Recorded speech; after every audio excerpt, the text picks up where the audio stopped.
Tenemos programado, para el día de hoy tenemos programados estos temas: los bárbaros, los bizantinos y los árabes. ¿Ya? Sin embargo, no habíamos concluido Roma, así que vamos a ver dónde nos quedamos la semana pasada. Concluimos Roma y vemos estos temas que corresponden para el día de hoy. Así que chicos, me ubico aquí, ¿ya? Con Roma. Muy bien.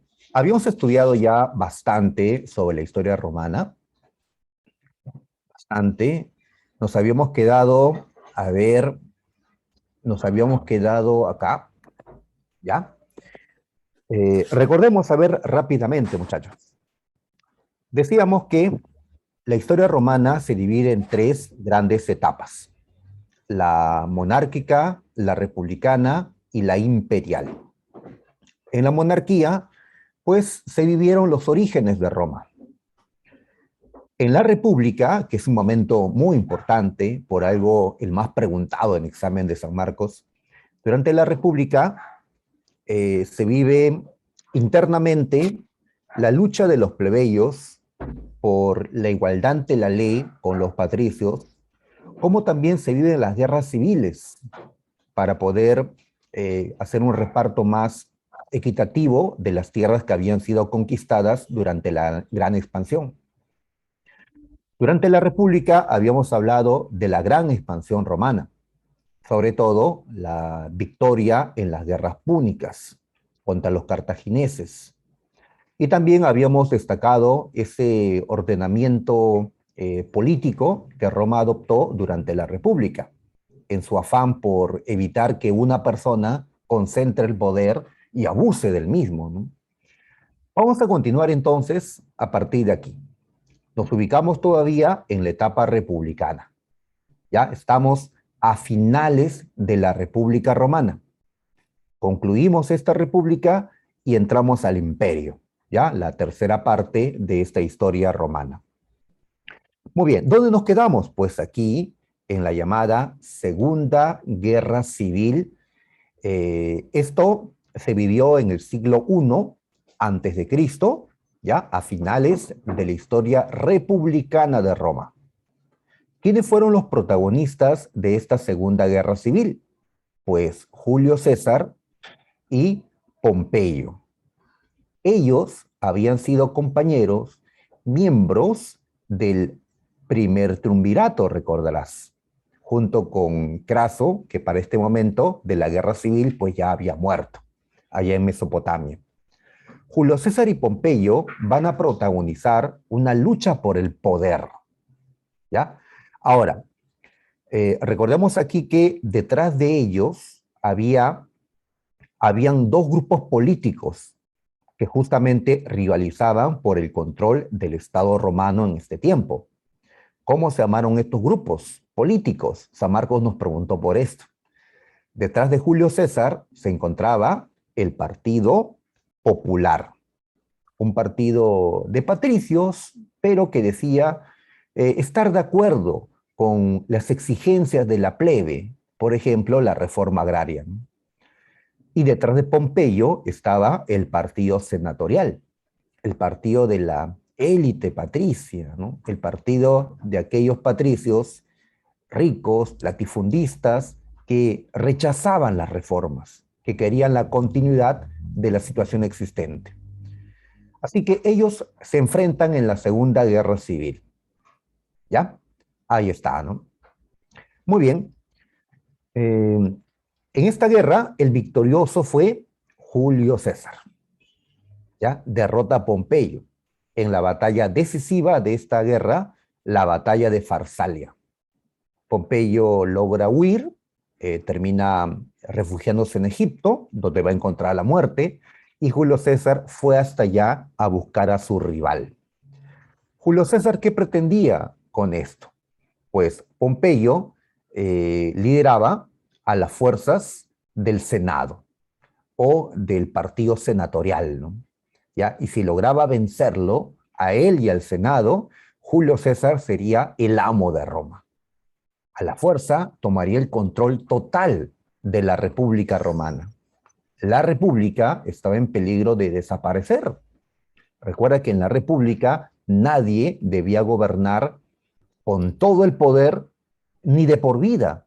Y ahora aparecía un personaje que pretendía el poder total y de manera vitalicia, Julio César. Muy bien.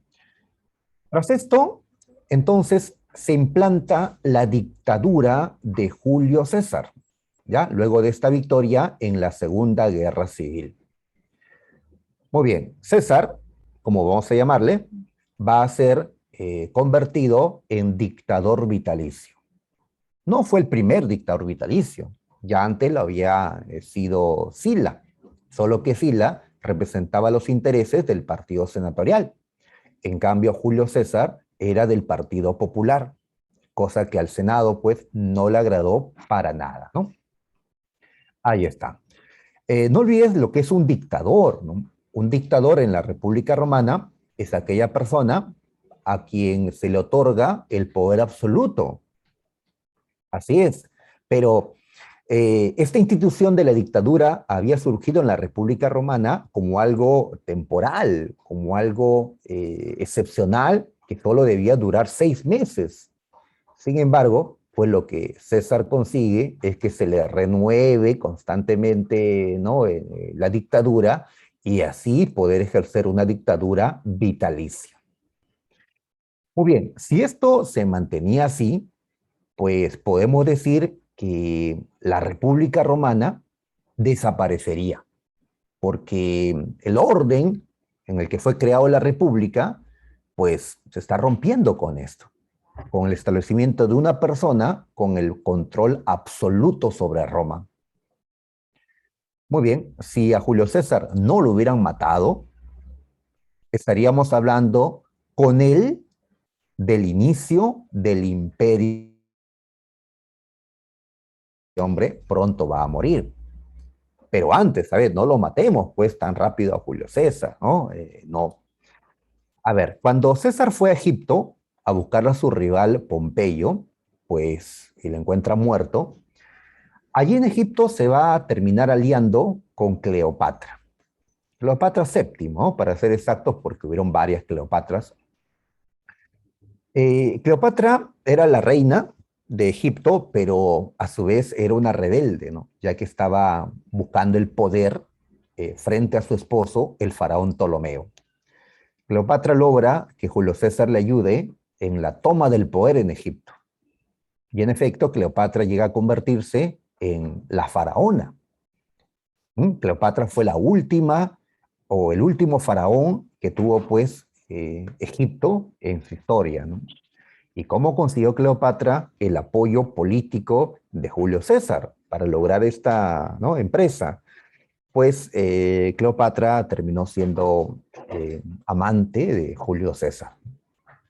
Ya una joven muy inteligente, muy ambiciosa, pues que ya logró, pues con un amorío con Julio César, su Egipto. Muy bien, así que destacamos esta alianza entre la reina de Egipto y el dictador romano. Muy bien. En Roma, Julio César, pues siendo parte, ¿no?, del grupo popular, necesitaba pues quedar bien con aquellos que le habían dado su respaldo, ¿no? La gente de la plebe. Así que va a hacer un reparto de tierras, una reforma agraria parcial. También va a extender la ciudadanía romana por Italia. Es decir, antes únicamente los habitantes libres de la ciudad de Roma, patricios y plebeyos, eran considerados ciudadanos. Ahora no. Ahora los pobladores libres del resto del territorio italiano, pues también van a ser considerados ciudadanos de Roma. ¿Ya? Entonces primero fue solo Roma, luego toda Italia, y falta pues que se extienda a todos los hombres libres que habitan pues en este estado, ¿no?, los que están más allá de Italia, ¿no?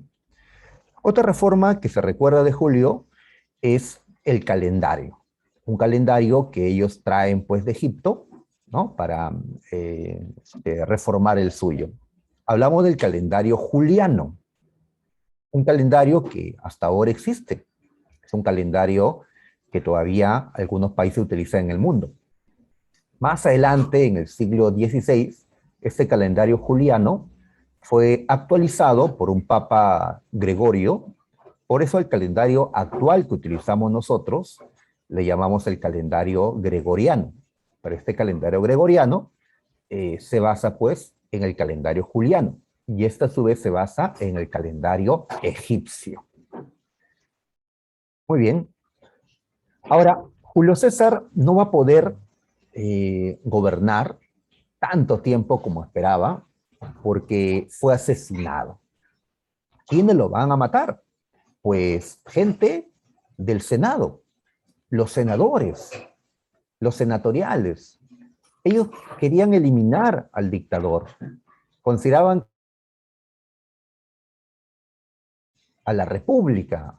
Era necesario salvar la república. Con este argumento, con esta justificación, pues van a planear el asesinato de Julio César. Como no pudieron derrotarlo, ¿no? Y eliminarlo en batalla, en guerra, como fue la Segunda Guerra Civil, pues lo van a buscar hacer a través, pues, ¿no? De un asesinato, pues, ocurrido dentro del Senado. Así es, este asesinato fue organizado por Marco Bruto.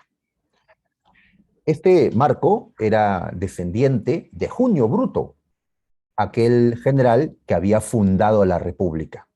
Así que le correspondía a ese descendiente, otro Bruto, ya, ya otro Bruto, me suena gracioso, pues defender la República.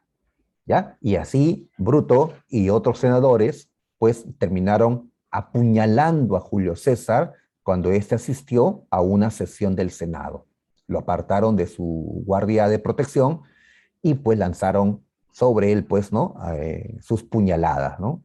Julio César terminó pues así, ¿no? Siendo eliminado. La dictadura de esta forma terminó y los senadores creyeron que con esto habían salvado a la República. Sin embargo, la República estaba muriendo y esto no iba a salvar a la República. El imperio viene de acá un momento. ¿Qué consecuencia trae la muerte de Julio César? Que tres hombres cercanos a él, llamados Octavio era un hijo adoptivo de Julio César, igual que Marco Bruto, el asesino de Julio César. También estaba Marco Antonio y Lépido, dos lugartenientes de Julio César. Estos tres hombres se juntan en el llamado Segundo Triunvirato. Esta es una alianza, ¿ya? De tres personas que deciden tomar el lugar de Julio César. Como él pues, lo habían matado, estos hombres iban a reemplazarlo. ¿Ya? Muy bien. Entonces, de esa manera, Octavio, Marco Antonio y Lépido buscan tomar el control de Roma, pero para eso tenían primero que derrotar a los asesinos de César, a Bruto, Casio y los demás. Y así lo hacen, ¿ya? Eliminan a los asesinos de César, ¿ya? Y ellos asumen el control de Roma, que todavía es una república, pero está agonizando en la república. Muy bien. De esta alianza entre tres, pues van a terminar enfrentándose. A Lépido primero lo van a excluir del poder y van a quedar solo dos, Octavio y Antonio. Y de la rivalidad entre ellos, pues va a estallar una nueva guerra civil. Por cierto, como ya Julio César había muerto y Cleopatra pues ya no tenía a este poderoso romano a su lado, pues ahora Cleopatra pues se acercó a otro poderoso romano, a Marco Antonio. Muy bien. En la Tercera Guerra Civil, ¿ya? ¿Ya? Así es, correcto. En la Tercera Guerra Civil, pues tenemos enfrentados a Octavio por un lado y a Marco Antonio por otro. Y junto a Marco Antonio se encuentran las fuerzas de Cleopatra. ¿Ya? Entonces, esta es la tercera guerra civil, esto es lo que pone fin ya a la República. Muy bien, este enfrentamiento dejó como vencedor a Octavio. ¿Ya?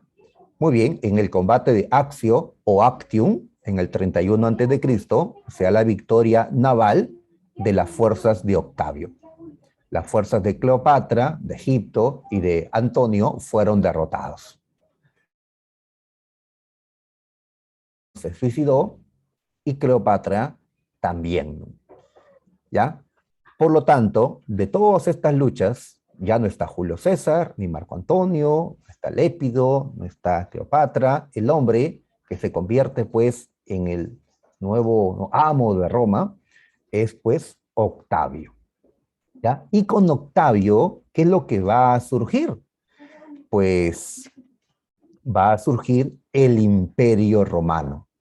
Ya Octavio se convirtió en el primer emperador de Roma. ¿Ya? Y así terminamos con la República y pasamos al Imperio. ¿Ya? Muy bien. El Imperio Romano podemos entenderlo pues como el tercer periodo de la historia de Roma. ¿Ya? Cuando vemos la secuencia, ¿no? Monarquía, República, Imperio, decimos, la tercera etapa, el tercer periodo. También, por supuesto, decimos que el Imperio Romano es un tipo de Estado, ¿no? Distinto a la República. ¿Ya? ¿Qué diferencia hay entre el imperio y la república? Que en la república lo que se buscó es que el poder esté desconcentrado, el poder esté repartido en muchas manos para evitar el abuso del poder. En el imperio, ¿qué es lo que ocurre? Que el poder tiende a concentrarse nuevamente. ¿Ya? Un hombre, el emperador, es el que concentra el poder, ¿ya? No de manera absoluta, no al 100%, ¿no? Esto de los absolutos, pues, no son posibles, pero esa es la tendencia, ¿no? A que los emperadores romanos, a diferencia de la república, que se buscó evitarlo, ¿ya? Muy bien. Este imperio romano, eh, desde el año lo tomó la Universidad de San Marcos en una pregunta que hizo, hasta el año 476 después de Cristo. Por lo tanto, esta etapa imperial de Roma duró unos 500 años. 500 años. ¿Ya? Muy bien. ¿Y qué representa este periodo para la historia de Roma? A ver, la monarquía fueron los inicios. Roma estaba en pañales, ¿no? ¿Ya? En cambio, la república fue el periodo de gran crecimiento, ¿ya? Fue el periodo de expansión, ¿no? ¿Ya? De desarrollo. Pues este imperio vendría a ser entonces el periodo de consolidación, de auge, de apogeo de Roma. Así es. Pero cuando una sociedad llega a su apogeo, normalmente, ¿qué pasa después? Después ya viene la decadencia. Así que el imperio es no solo el apogeo, sino luego también la decadencia del Estado romano. Y luego, pues, su caída, ¿no? Muy bien. Para eso vamos a diferenciar dos momentos del Imperio Romano.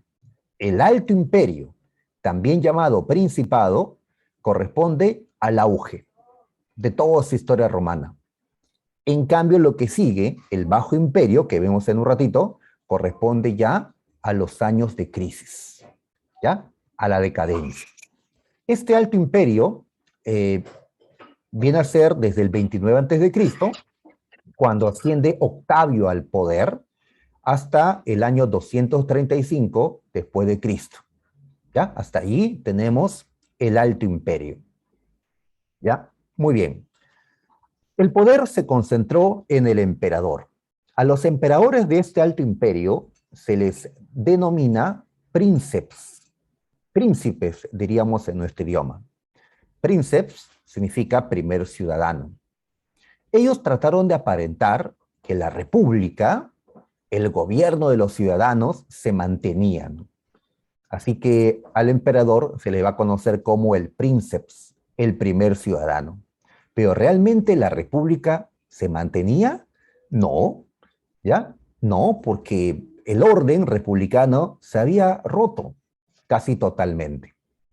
Así es, pero se trataba de aparentar, pues, que las formas republicanas continuaban. Es como los dictadores en nuestro tiempo, que quieren aparentar que todavía sus gobiernos son democráticos, pero pues no lo son, ¿no? Muy bien, ahí está. Como a los emperadores de ese tiempo le llamamos princeps, a este periodo le llamamos también principado, ¿ya? La Roma de los príncipes. Muy bien, las instituciones republicanas se mantuvieron, es decir, aún se mantiene el Senado, los comicios o asambleas, aún se nombran cónsules, tribunos, etcétera, pero estas instituciones ya no tienen el poder que tenían durante la República. Han sido vaciadas de poder para entregarse, ¿no?, el poder al emperador. Pero entonces, ¿por qué están? Pues para dar la apariencia de que aún se mantiene la República. Muy bien, y si vemos el aspecto político, militar, cultural, si vemos pues cómo está la ciudad de Roma, podemos decir que Roma vive su esplendor, ¿ya? En estos años del Alto Imperio. El primer emperador fue Octavio, conocido también como Augusto. En sí, Augusto, aquí vemos una estatua de él, Augusto era uno de los títulos que recibió este personaje, ¿ya? Él es el primer emperador y el iniciador de la primera dinastía de gobernantes en este imperio, la dinastía Julio-Claudiana. ¿Ya? Julio, porque recuerda que este Octavio perteneció a la familia de Julio César. Así que en honor a Julio César, esta familia se llama los Julio o los Julius, ¿no? Y Claudio, pues en honor a un miembro de esta dinastía que luego mencionamos. Muy bien. Pues en este tiempo se inicia la Pax Romana. Si comparamos los años anteriores, pues Roma vivió 3 guerras civiles, caos, ¿no? Luchas internas, desorden.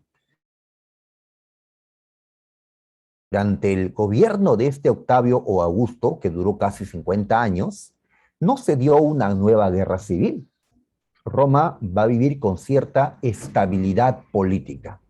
Y a eso es que le llamamos la Pax Romana. Pax, paz, ¿no?, obviamente. O también la Pax Augusta, ya que a él se le conoce también como Augusto.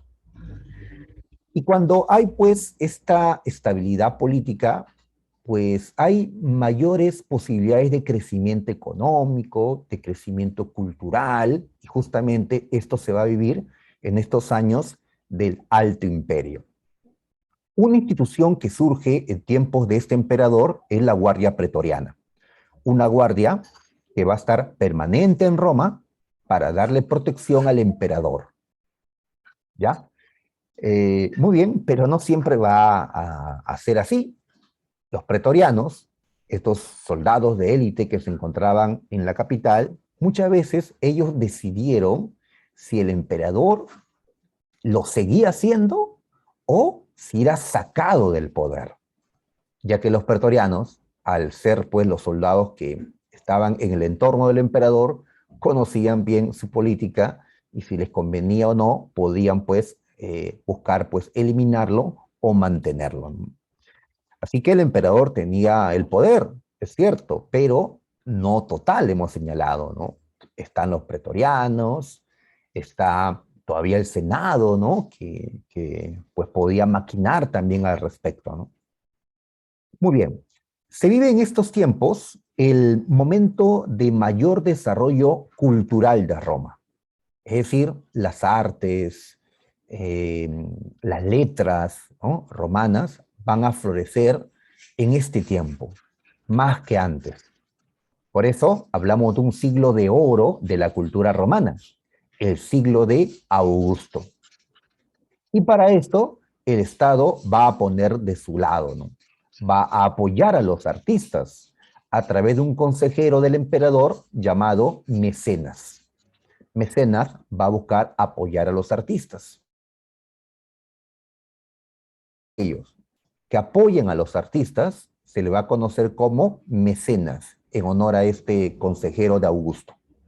Por ejemplo, uno de los personajes que va a ser apoyado y va a terminar trabajando para el emperador Augusto va a ser el escritor Virgilio, muy conocido por ustedes en literatura, ¿ya? Por la obra Eneida, justamente una obra escrita a pedido del imperio, ¿no? Para poder relatar un origen fantástico de Roma, ¿no? ¿Recuerdan lo de Eneas, su llegada a Italia, Rómulo y Remo? Pues explicar de una manera fantástica los orígenes de este pueblo. En esta época en que Roma dominaba, ¿no?, numerosos pueblos ya conquistados, ¿no? Había que justificar por qué ellos dominaban. Muy bien, ahí está, ¿no? Por las obras públicas que hace Augusto en esta ciudad, pues podemos justificar esta frase, atribuir a él. Encontré una ciudad de ladrillos y la dejé de mármol. Embellece entonces Roma, ¿no? Este hombre. Otros emperadores Julio Claudianos. Tenemos a Tiberio. En tiempos de Tiberio surgió el cristianismo. Es decir, Jesús de Nazaret está predicando en Jerusalén y con esta predica surge una nueva religión que llamamos pues el cristianismo. ¿Ya? Muy bien, una autoridad romana provincial, Poncio Pilatos, terminó crucificándolo, ¿no? Entonces, esto se considera que ocurrió en tiempos del emperador Tiberio.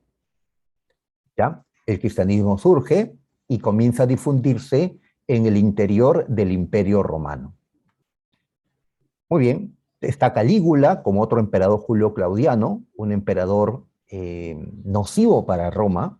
Ya se cuentan pues anécdotas sobre que Calígula nombró a su caballo, a Incitatus, lo nombró cónsul y luego senador.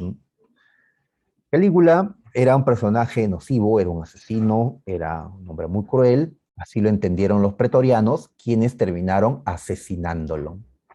Y los mismos pretorianos colocaron a Claudio, tío de Calígula, como nuevo emperador.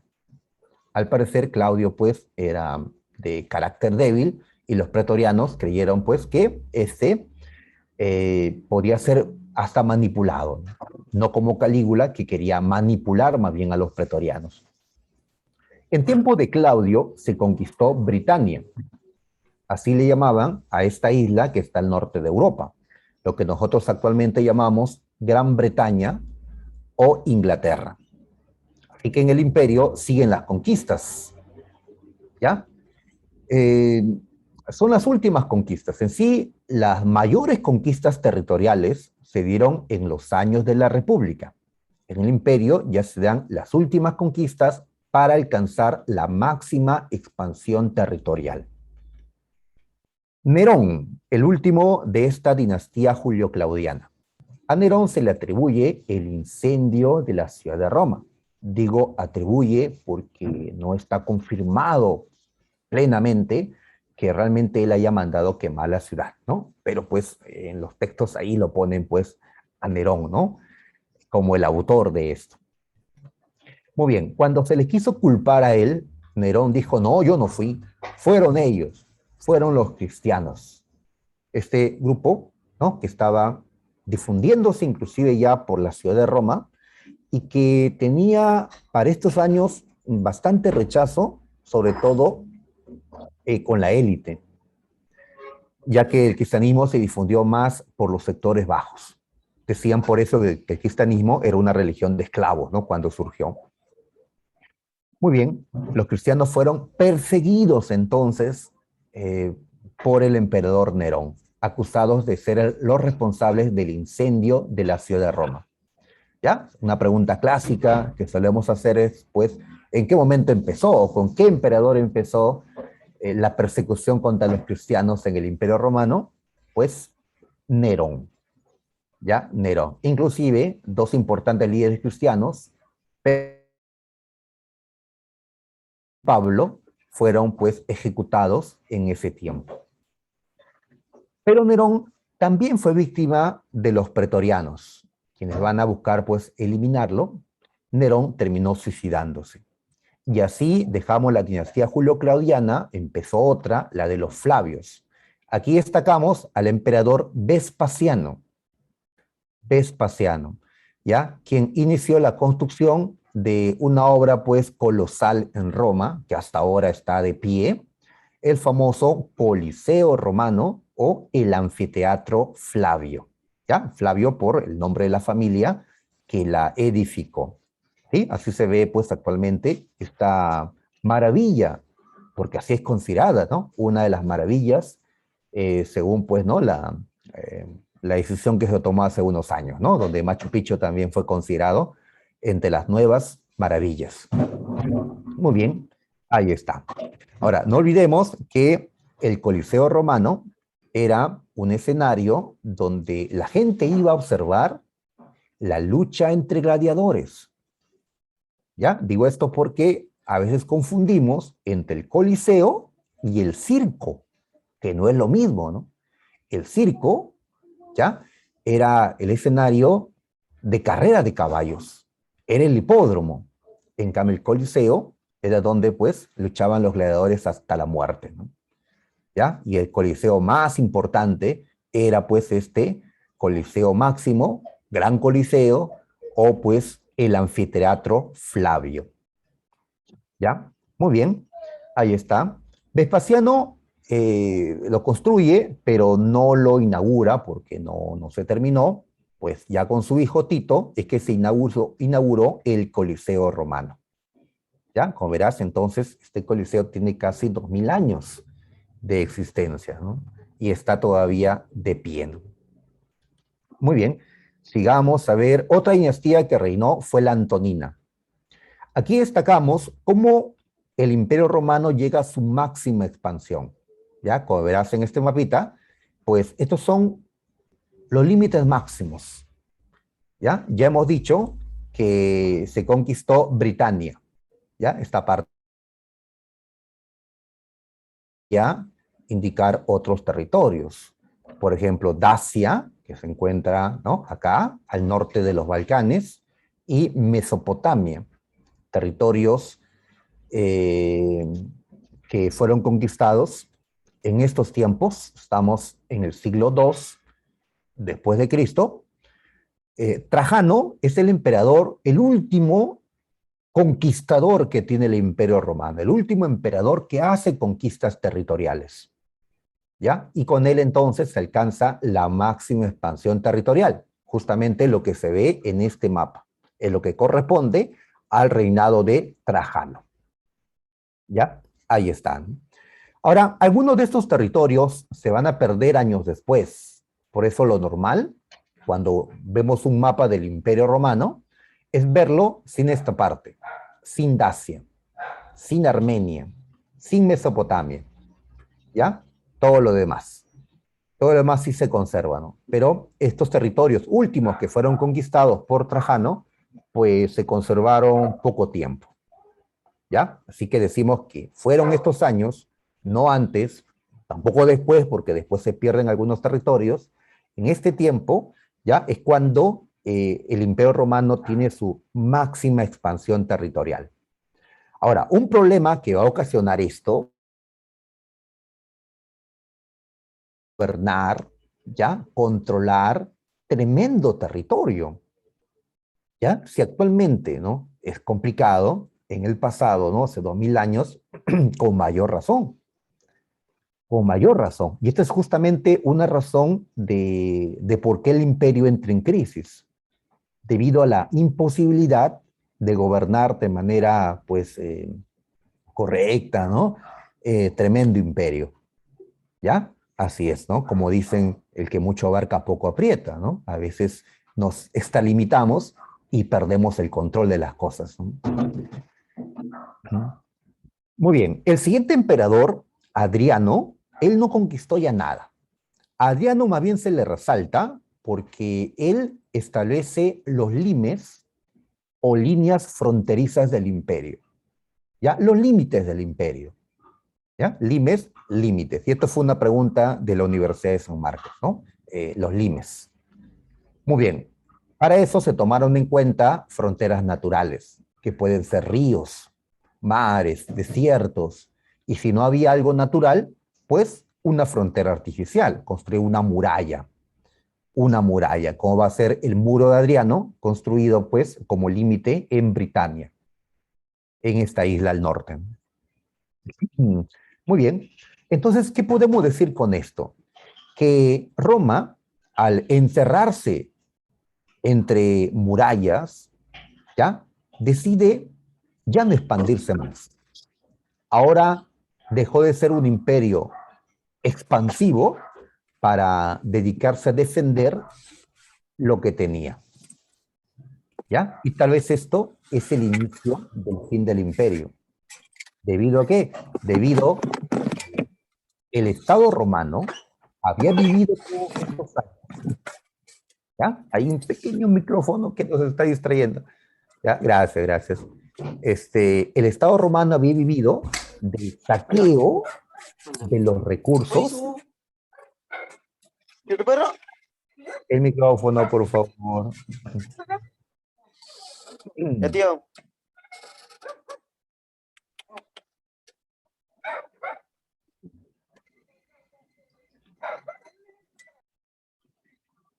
Repetimos, el Estado romano ya había vivido del saqueo de los recursos de otros pueblos.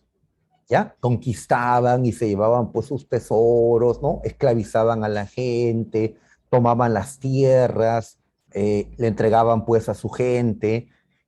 Muy bien, ¿ya? Pero pues al terminar la expansión, Roma ya no va a tener ese botín de guerra que el Estado necesitaba. Pues el Estado poco a poco dejará de tener los recursos para poder mantenerse.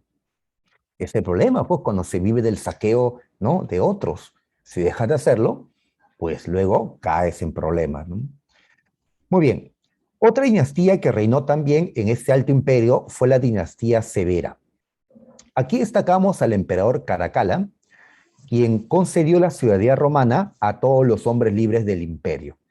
¿Ya? Así que si eras hombre libre, pues en Hispania, en la Galia o Francia, como le decimos, etcétera, ahora eres también un ciudadano de Roma, ¿ya? Con la condición de que seas hombre libre, ¿no?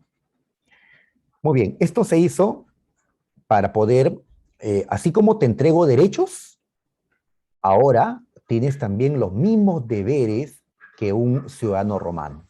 Es decir, a pagar impuestos como lo hace un ciudadano romano, para poder conseguir tributos y compensar aquello que ya no se está consiguiendo mediante las guerras de conquista. Muy bien, aquí destacamos varias obras públicas del imperio. Tenemos un panteón, es decir, un templo, el Panteón de Agripa. Acá tenemos un arco del triunfo. San Marcos preguntó en una ocasión sobre los arcos del triunfo. ¿Qué finalidad tenían? Pues eran construcciones conmemorativas. ¿Y qué es eso? Pues nosotros cuando queremos que algo se recuerde, pues construimos algo, colocamos una placa, alguna obra, en memoria de, en recuerdo de. Pues los romanos, para que no se olviden sus victorias, construían esto durante la época imperial, ¿ya? Para conmemorar victorias. Acá tenemos el arco de Constantino, por ejemplo. Actualmente el arco más famoso es el arco de París, construida por Francia en el siglo XIX. Pero pues arcos del triunfo lo vemos desde tiempos del Imperio Romano. O si no construías un arco, construías una columna conmemorativa también, como la de Trajano, construida en honor pues a su victoria sobre Dacia. Ahora, ¿cómo hacían los romanos para que en las casas de la gente más importante tengan agua? En su propia casa tenían agua, así como nosotros. Pues para eso, todo empezaba con la construcción de estos acueductos. Desde alguna caída de agua, pues construían esto. En la parte superior hay un canal.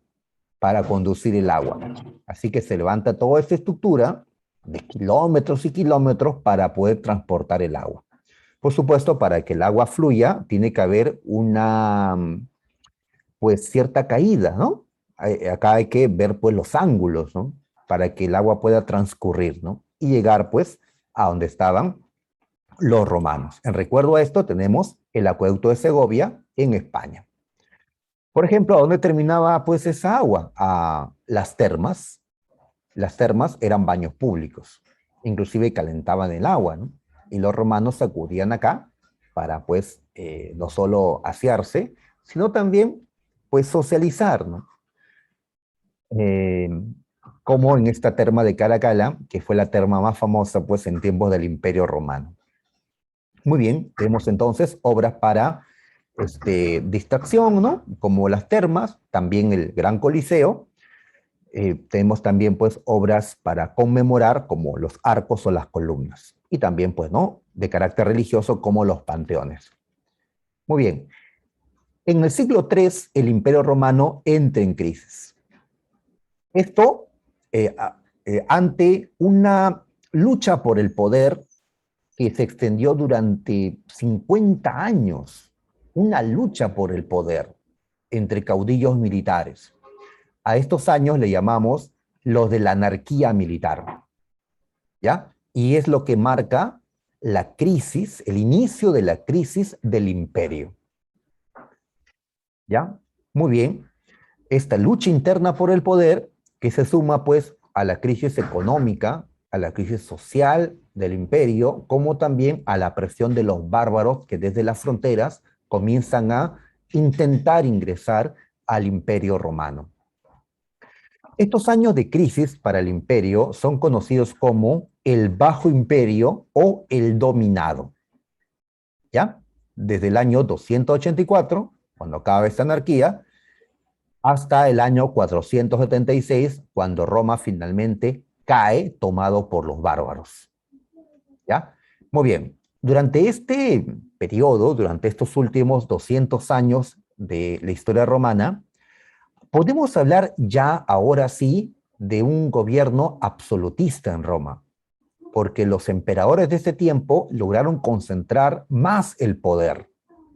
Inclusive serán llamados dominus, es decir, eran considerados los dueños absolutos de Roma. Y por eso a este periodo del Bajo Imperio también le llamamos el dominado, ¿ya? Por este título de dominus que tenían los emperadores. Ya no princeps, sino dominus. Muy bien, ya las instituciones republicanas quedaron atrás. Ya el Senado, las asambleas, todo eso ya queda atrás ante la concentración absoluta del poder. Muy bien, la crisis creciente, ¿no? Durante este tiempo, el siglo III empieza la crisis, siglo IV está peor el Imperio Romano, inclusive en el siglo IV ya empiezan las invasiones bárbaras, y en el siglo V ya es la muerte del Imperio Romano. Muy bien, pero en este tiempo aparecieron emperadores que destacaron, algunos, los demás pues no, y que trataron de, digamos, hacer cambios para mantener todavía el orden y la existencia del Estado romano. Destacamos a Diocleciano, quien inicia este Bajo Imperio. ¿Por qué pongo al Imperio Romano partido en cuatro? Hay cuatro colores, como verás, porque esta fue una reforma que hizo Diocleciano, ya a finales del siglo III. Y esta reforma fue pregunta de admisión también de San Marcos. ¿Cómo le llamamos a esto? Tetrarquía. El imperio fue dividido en cuatro zonas y va a estar administrado por cuatro emperadores distintos. Dos de ellos llamados Augustos y otros dos llamados Césares. En el mapa aparecen los nombres de esos Augustos y esos Césares. ¿Ya?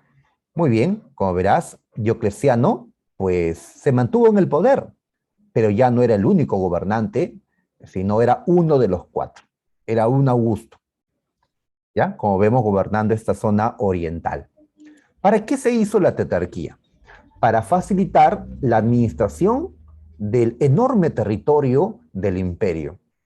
Y número dos, para tratar de evitar nuevas luchas por el poder, tratar de darle un orden en la sucesión al imperio. Pero todos estos intentos no sirvieron. Ya la crisis, la lucha por el poder va a continuar. Así que fue una reforma, pero que no tuvo éxito. ¿Ya? Además, Diocleciano fue el último emperador que persigue de manera terrible a los cristianos. ¿Ya? Ahí está, ¿no? Ya otros emperadores lo habían hecho, ¿no? Pero pues Diocleciano ya se pasó pues, con las persecuciones contra los cristianos. A pesar que para este tiempo ya el cristianismo se había difundido mucho en tierras del Imperio Romano. Muy bien, luchas por el poder, de esas luchas aparece Constantino. Constantino hace una reforma religiosa importante, el Edicto de Milán. ¿Qué establece Constantino en este edicto, en el año 313? Pues la libertad religiosa. Es decir, cualquier religión en el imperio podía ser practicada sin ser perseguida. ¿Así? ¿Inclusive la cristiana? Sí. Entonces, con este edicto se pone fin a las persecuciones contra los cristianos. Por eso los cristianos van a llamar pues a Constantino el Grande. ¿Ya? No solo por esto, ¿no? También porque pues Constantino ya a finales de sus días aceptó ser bautizado. Tal vez en el fondo no llegó a entender el cristianismo, tal vez en el fondo no lo era, o sea, lo hace solo para, digamos, congraciarse con sus súbditos cristianos y tener su apoyo, ¿ya? Pero pues es considerado Constantino el primer romano, ¿ya? Muy bien. Y como ya no había persecución, los cristianos podían ahora hacer sus misas públicas y podían organizarse. Por eso fue que en este tiempo, en tiempo de Constantino, se organizan y surge una institución al cual llamamos la Iglesia Católica, Apostólica y Romana, ¿no? La Iglesia Católica. ¿Ya? Muy bien, entonces ahora a los cristianos voy a llamarle católicos, ¿ya? Porque van a pertenecer a una institución que llamamos la Iglesia Católica. Muy bien. También Constantino es famoso, por supuesto, por una ciudad que, eh, digamos, eh, reconstruyó, reedificó, llamada Constantinopla, en honor a él. Ahora, ¿por qué digo reconstruyó, refundó? Porque en ese lugar donde funda Constantino Constantinopla, ya existía una ciudad llamada Bizancio. Bizancio fue una antigua ciudad griega, una colonia de los griegos. Muy bien, sobre esa ciudad griega se levanta una ciudad romana. Así que esa ciudad tiene dos nombres. Su nombre griego es Bizancio y su nombre romano es Constantinopla. Muy bien, ahí está. Pues nuevamente luchas internas. Llegamos a Teodosio. Muy bien. En tiempo de Teodosio, Teodosio pone fin a la libertad religiosa. Teodosio considera que el imperio romano necesitaba unidad y que debía adoptar una sola fe, debía permitir una sola religión en todo su territorio. ¿Qué religión adoptó? Pues al cristianismo o catolicismo, como podemos llamarle ya. El Estado romano, entonces, se volvió católico, adoptó esta religión como oficial, ¿ya? De esa manera, el catolicismo, el cristianismo, que fue al inicio prohibido, perseguido, en este tiempo del Bajo Imperio llegó a convertirse en la religión oficial del Imperio Romano. Muy bien, esto a través del Edicto de Tesalónica que aprobó Teodosio. ¿Ya? Muy bien, un imperio católico. Y así se buscaba pues que esta religión se extienda completamente a todo el imperio. Muy bien, ahora, ¿y qué pasa con aquella gente que no está de acuerdo, que no es católica y quiere mantener pues sus otros cultos? Pues ahora ellos serán perseguidos. No es que ya no hay libertad religiosa, ahora tienes que ser sí o sí católico. Y la Iglesia Católica apoyó estas persecuciones. Por eso, pues decimos que los cristianos pasaron de ser perseguidos a ser perseguidores en estos años y en los que siguen, en los años de la Edad Media. Como que debieron recordar lo que pasaron y no perseguir a otros de la misma manera, ¿no? Ahora, en tiempo de Teodosio ya se están dando las invasiones bárbaras. Ya tribus bárbaras han ingresado al imperio. Así que ante la crisis, Teodosio decide que a su muerte el imperio se divide en dos, ¿ya? Occidente y Oriente. Muy bien, a mi muerte le van a dar la zona occidental, lo que aparece acá de color verde, a mi hijo Honorio. Y la zona oriental, que aparece de color amarillo, a mi otro hijo, al mayor, por cierto, Arcadio. Y así, ya en el año 395, tras la muerte de Teodosio, tenemos dos imperios romanos, el de Occidente y el de Oriente. Ya Roma y Constantinopla serán las capitales. Bueno, en el caso de Roma habrá una variación con el tiempo, pero en sí tenemos pues a dos imperios romanos a partir de este momento. ¿Ya? Muy bien, esto ahora hay que empalmarlo con el tema de las invasiones bárbaras, que marca y cambiar de diapositiva. Cuando los bárbaros triunfan, ¿qué imperio cayó o cayeron los dos? No cayeron los dos.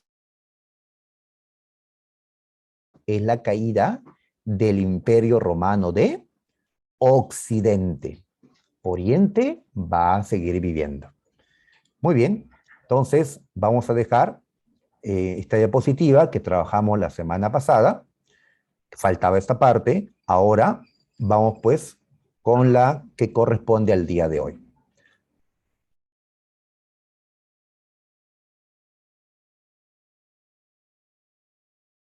Pasamos de manera inmediata a esta parte, ¿ya? Para hablar de los bárbaros y de otros pueblos. Muy bien.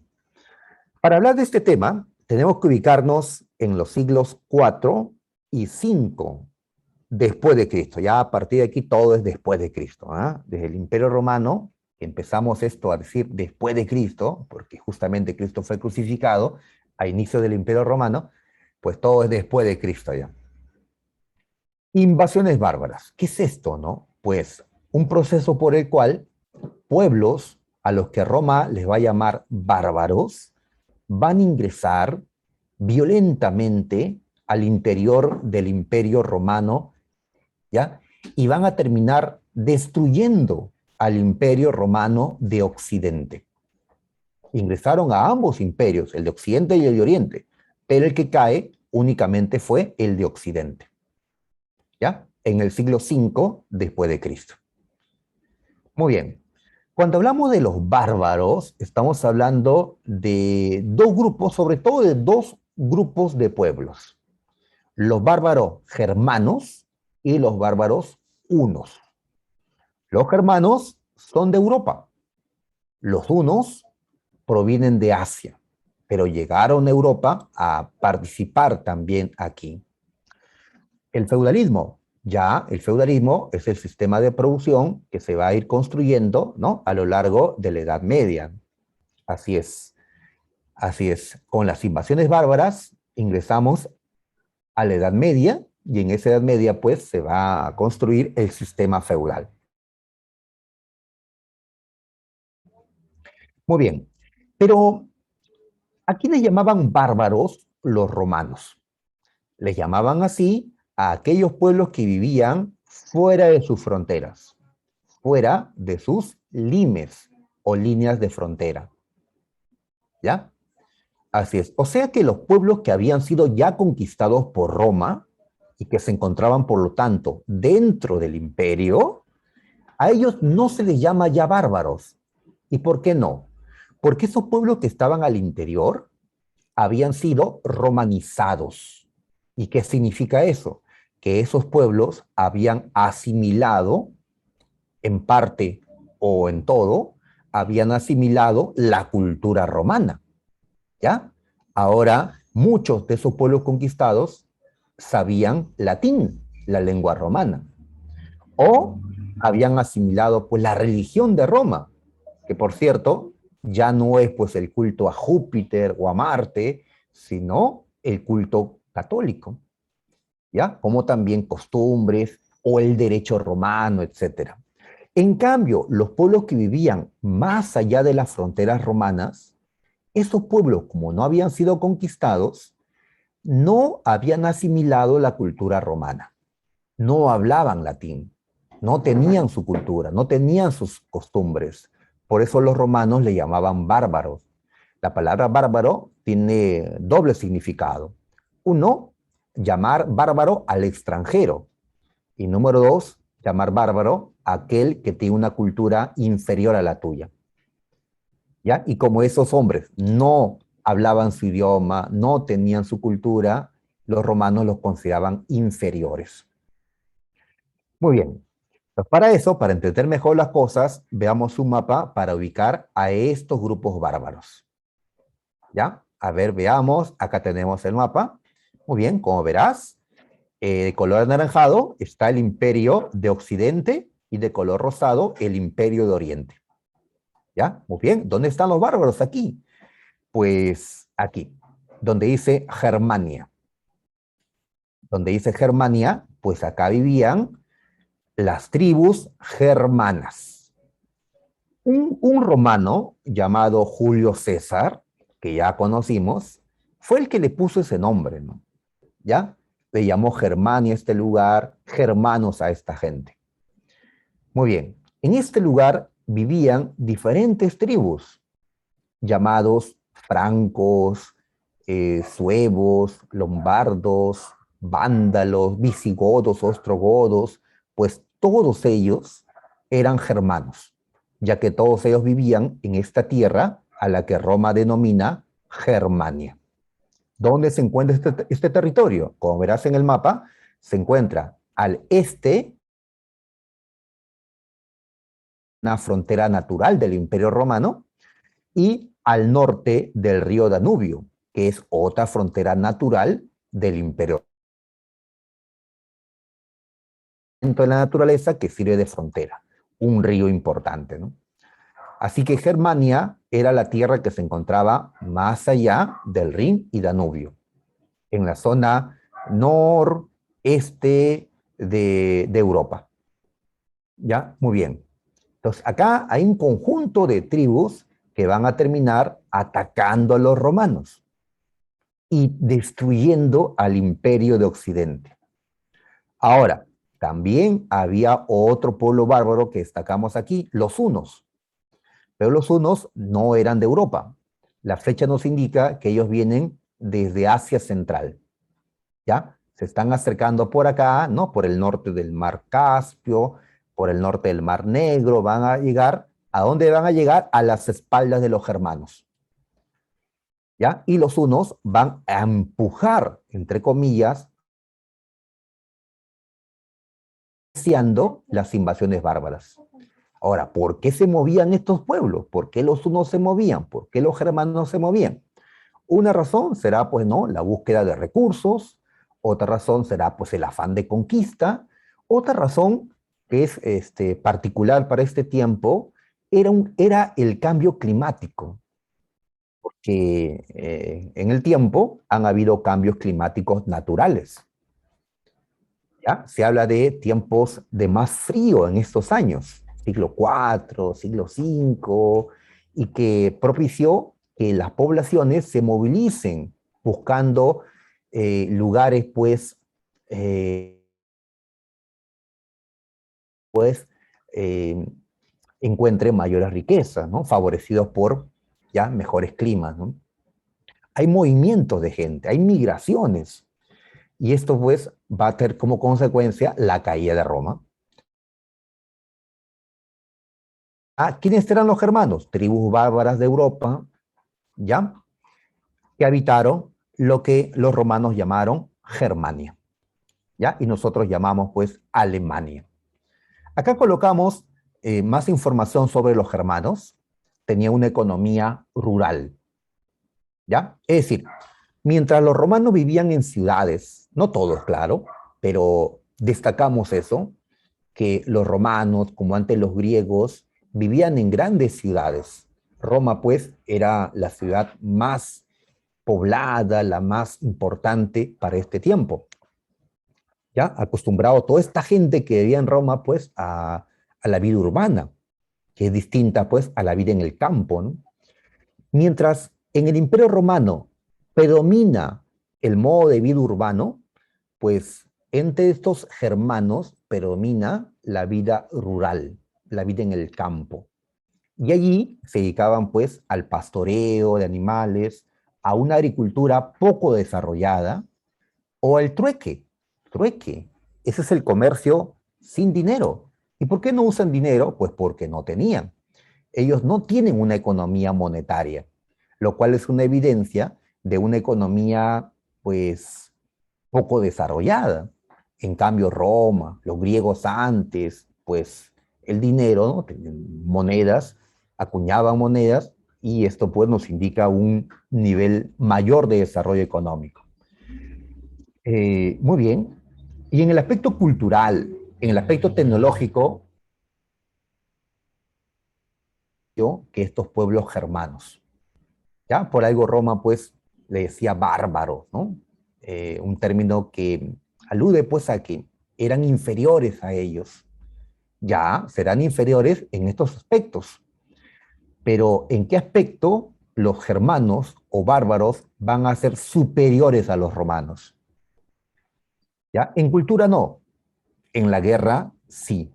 ¿Ya? Ahora, Roma ya no es esa maquinaria que derrota a todos, ahora ya no. Ahora Roma ya no asusta, los romanos no tienen ya la fuerza militar del pasado, ahora los germanos son los que van pues a demostrar superioridad en la lucha. Así es, pasa que mientras más culto te hagas, tal vez tu ya carácter militarista lo vas perdiendo, ¿no? Y esto sumado pues a la crisis política, económica, social, hace que Roma pues no sea la fuerza de antes, ¿no? Muy bien. Eh, Hay elementos que encontramos entre los germanos que nos van a conducir al feudalismo después. Por ejemplo, el comitatus. El comitatus era el juramento de fidelidad que hacían los soldados germanos hacia su jefe, hacia su caudillo. Igual que cuando hablemos de feudalismo, los vasallos harán un juramento de fidelidad hacia su señor feudal, el llamado vasallaje. Así que el comitatus nos va a llevar al vasallaje, ¿ya? Al sistema feudal. En sí, todo lo que está pasando acá, poco a poco, nos va a conducir pues a la Europa feudal, ¿no? Al medioevo, ¿no? El que caiga Roma, el que se imponga lo rural a lo urbano, porque estos bárbaros serán los que venzan, ¿no? En esta guerra. Muy bien. También se destaca que estos germanos eran más respetuosos con sus mujeres, las tenían en una mayor consideración. ¿Será porque las mujeres tenían un papel más importante en la economía, por ejemplo, ¿no? Ya que los varones normalmente salían a la guerra, así que las cuestiones económicas terminaban haciéndolo pues las mujeres, ¿no? Muy bien. Esto me recuerda a Esparta, ¿no? Tal vez ustedes también lo comparen así. Muy bien. Otra diferencia es el derecho, porque mientras Roma había avanzado con un derecho escrito, ya bien hecho, los germanos seguían con el derecho consuetudinario. La costumbre era la base de la ley germana. La costumbre, la ley no escrita. Esa ley que puede, pues, tergiversarse en favor, pues, de los que tienen el poder. No, esto decía la ley, cuando en verdad no es así. De allí la ventaja de la ley escrita, que es una ley pública, conocida, ¿no?, por la gente, ¿no? Muy bien, un ejemplo del derecho consuetudinario, cuando en juicio no se sabía si la persona acusada decía la verdad o mentía, se podía recurrir a una ordalía. Una ordalía era una prueba de agua o de fuego, ¿ya? Para poder saber si esta persona miente o no. Como este, que ha metido su brazo en agua caliente, viendo en cuánto tiempo sanan sus heridas, se puede saber si es culpable o inocente. Decían, creían ellos. Si sanaba antes de lo normal, era inocente. Si sanaba,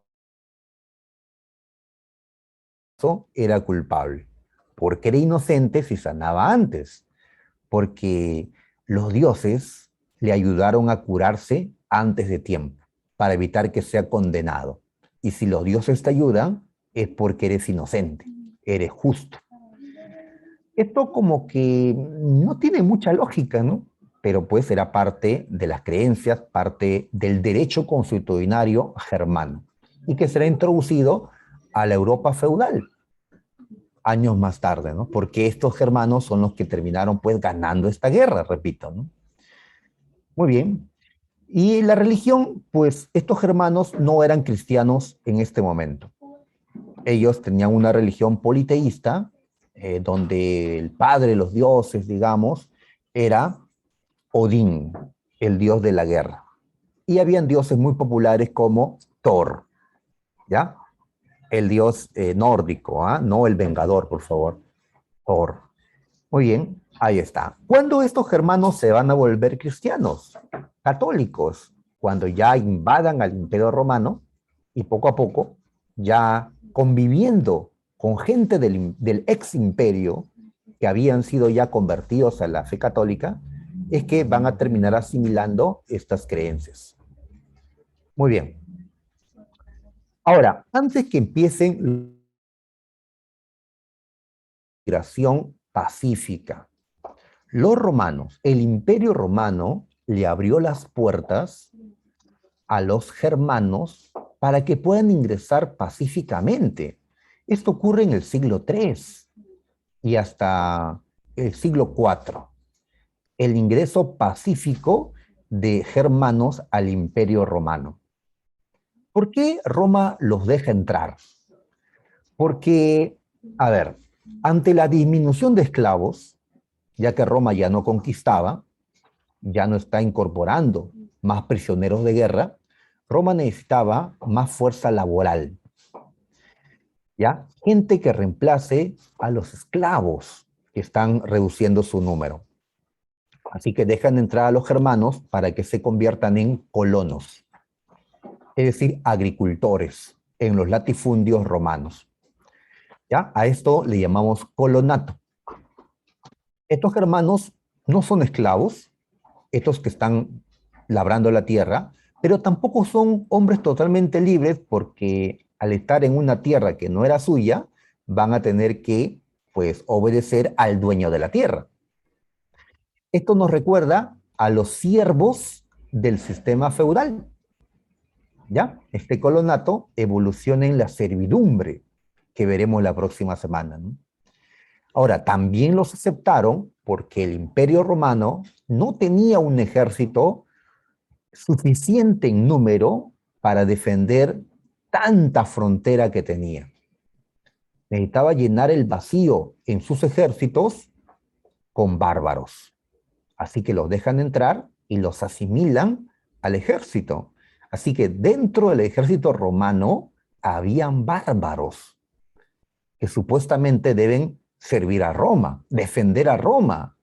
Pero ¿qué va a pasar cuando los otros bárbaros, sus hermanos, ataquen al imperio romano? ¿Qué harán los bárbaros que estaban dentro del ejército romano? ¿Defenderán Roma o defenderán a su gente que llegaba, ¿no?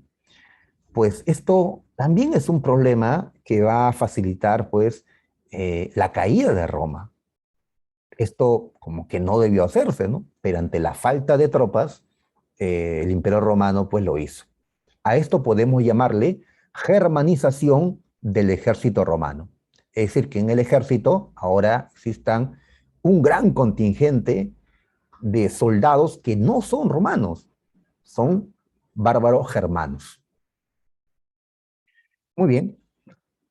Ahora sí, en el siglo IV empiezan las invasiones bárbaras, es decir, van a entrar al imperio, pero de manera violenta, violenta, ¿ya? Nos preguntamos por qué los germanos invaden a Roma.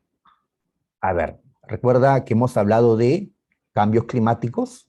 Pues sí, en Germania hay una baja en las temperaturas y esto afectó sus cosechas. Esto afectó la vida de estos germanos. Así que ellos se van a movilizar buscando pues lugares más agradables, ¿no? Para la vida. ¿Ya? Sabemos que pues mientras estés más al norte, más frío pues, ¿no? En la tierra, ¿no? ¿Hacia dónde tienes que ir para encontrar, pues, climas más agradables, ¿no? Más cálidos? Pues hacia el sur, ¿ya? Pero hacia el sur están las tierras romanas. Muy bien, aparte que la población germana ha crecido grandemente. El aumento demográfico genera, pues, más necesidad de alimentos, más pastos para su ganado, más tierras donde sembrar. Y bueno, pues ellos no querían ir hacia el norte o hacia el este, donde veían tierras pues improductivas o un frío más intenso. Preferían ir pues hacia el oeste o hacia el sur, pero ahí estaba justamente el Imperio Romano. Veían que los romanos habían hecho de sus tierras tierras más productivas, así que querían tomar esas tierras. Entonces, ahí están las causas de por qué los germanos invaden. Ahora, ¿por qué se atrevieron a hacerlo? Porque 200, 300 años antes no se habrían atrevido a atacar a Roma. Roma puede ser el cuco en ese tiempo. Ahora no. Ahora Roma ya no les asusta. ¿Ya? Muy bien. Pero falta algo. Lo que da inicio a las invasiones, los hunos, gente bárbara de origen asiático, llegan en el siglo IV a la zona hunos, mueve a los germanos, los empuja, repito, contra el Imperio Romano. Y así empiezan las invasiones. ¿Ya? Muy bien. Nos preguntamos entonces, ¿quiénes fueron los hunos? Decimos que eran una confederación de tribus de origen mongol. Por eso podemos llamarle mongoles a estos hunos. Ellos migraron violentamente hacia Europa entre los siglos IV y Europa Oriental. ¿Ya? Pretendían construir un imperio asiático, un imperio mongol, un imperio huno. Estuvieron a punto de hacerlo, a punto. Los hunos van a ser derrotados, como veremos en un momento. En la historia, ellos no derrotaron a Roma, ellos no destruyeron al Imperio Romano, pero su llegada a Europa precipitó la invasión de los germanos contra Roma. ¿Ya? Y los germanos terminaron tomando Roma con el tiempo. Muy bien, como esto ocurre a lo largo de décadas, pues no es correcto decir, pues tenían un rey, pues llegaron a tener varios, ¿no? En ese tiempo. Pero hay uno que es el que destacó más. El último y el más poderoso rey de los hunos se llamó Atila. Atila el Huno. Los cristianos le llamaron el azote de Dios. Tantos pecados, ¿no? O decían que donde pisaba su caballo no volvía a crecer la hierba. Una frase que pues nos recuerda el temor que estos bárbaros ocasionaban pues en los romanos, ¿no? Después de siglos en que Roma dominó, ¿ya? Parecía una Roma eterna, pues llegaba el fin de la civilización romana, ¿ya? Las civilizaciones pueden durar mucho tiempo, pero caen al final, ¿no? Es lo que la historia, pues, nos ha enseñado, ¿no? Actualmente, en el mundo dominante, de la cual nosotros somos parte, pues quién sabe caiga esta civilización y sea reemplazada por una distinta. ¿Cómo será? Ya no sabemos. Veamos el desarrollo de estas invasiones. En el año 375 los hunos, ¿ya? Ya en Europa Oriental derrotan a una primera tribu germana, los ostrogodos, que era una de las tribus más fuertes de los germanos, pero aún así nada pueden hacer ante los hunos. ¿Ya? Los siguientes en ser derrotados por los hunos iban a ser los visigodos, hermanos de los ostrogodos. Pero los visigodos decidieron no pelear contra los hunos. Solos no íbamos a poder, creyeron. Le tocaron las puertas al Imperio Romano y le pidieron ingresar. Seremos sus aliados. ¿Ya? Nos unimos con ustedes. Tenemos al mismo enemigo. Los hunos llegarán pronto aquí.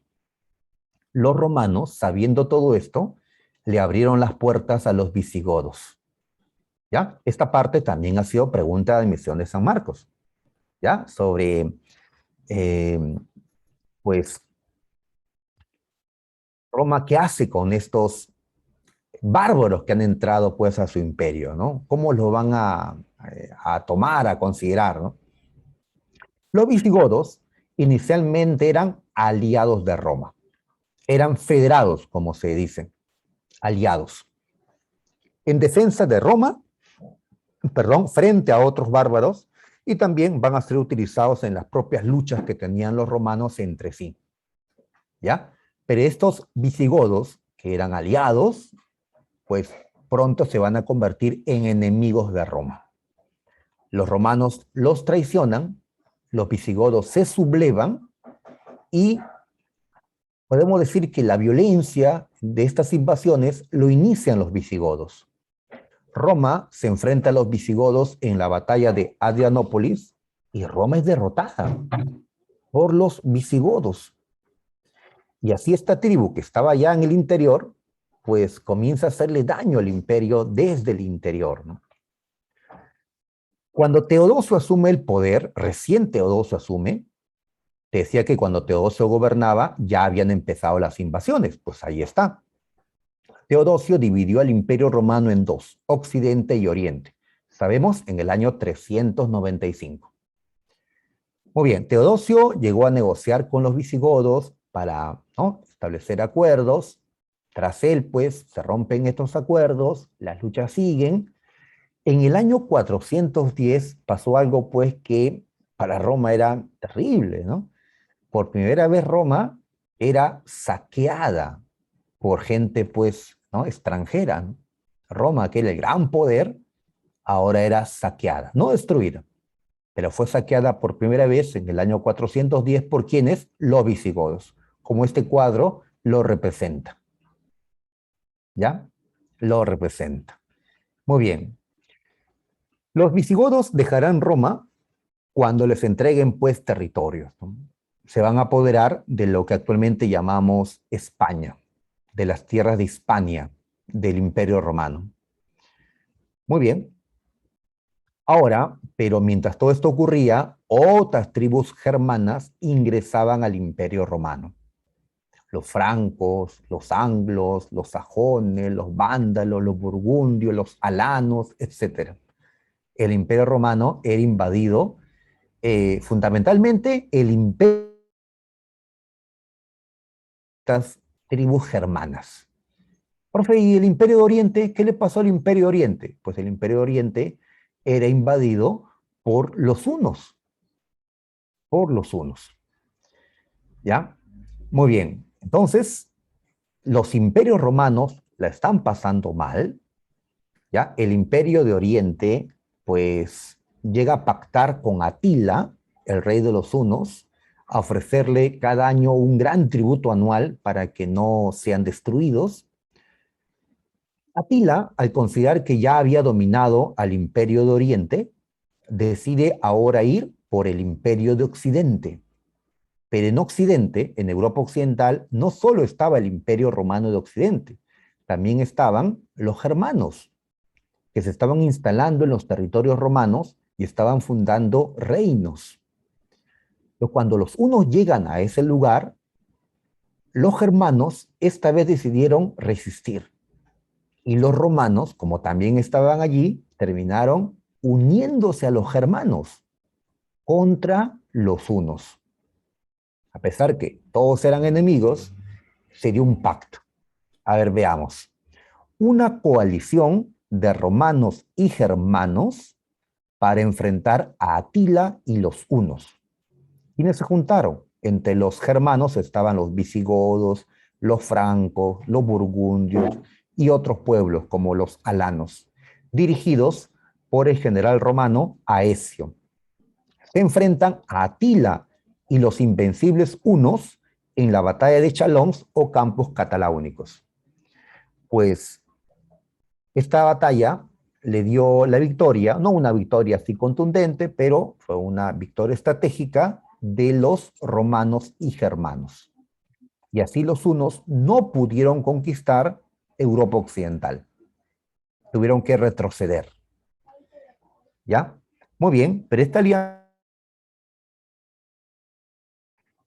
Y bueno, pues los germanos se habían apoderado de todas las provincias del Imperio Romano de Occidente. ¿Qué le quedaba al Imperio de Occidente? Le quedaba únicamente Italia. Atila y los hunos, recuperados, van por Italia. ¿Ya?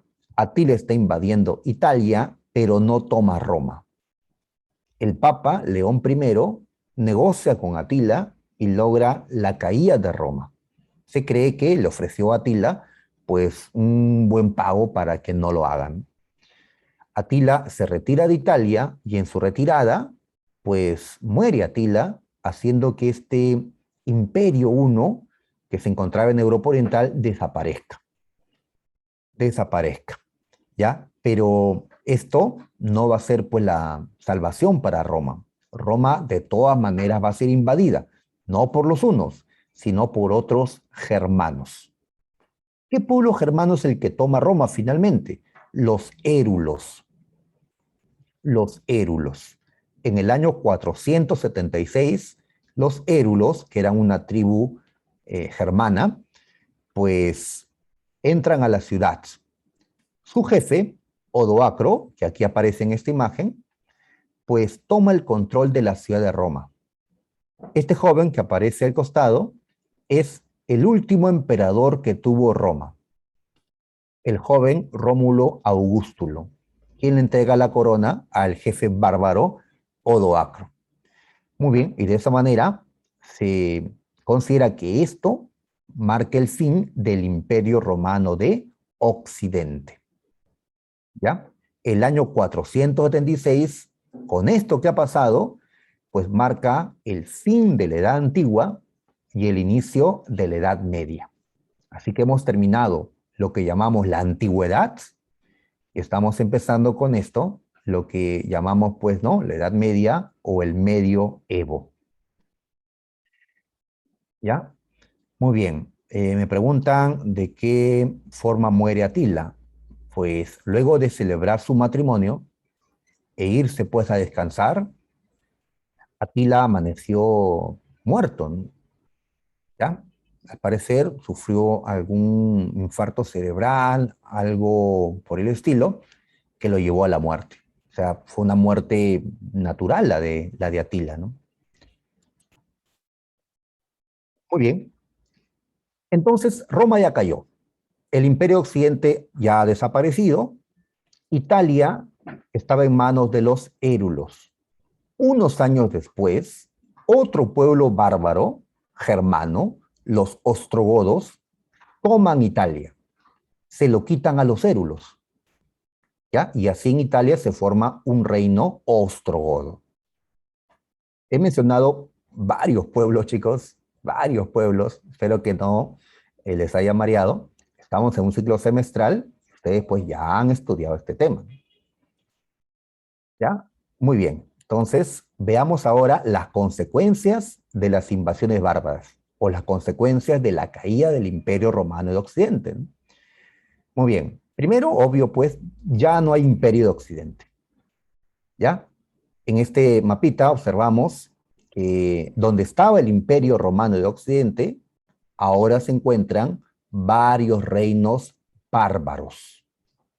¿Ya? Ahí están, varios reinos. Muy bien, entonces, ¿esto qué nos dice?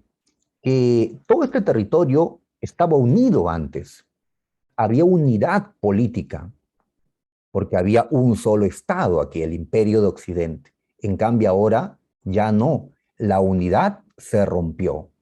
Y eso es algo que va a caracterizar a la historia europea, su ruptura. ¿Ya? Así es. ¿Cómo está Europa actualmente? Pues dividida en un montón de pequeños países.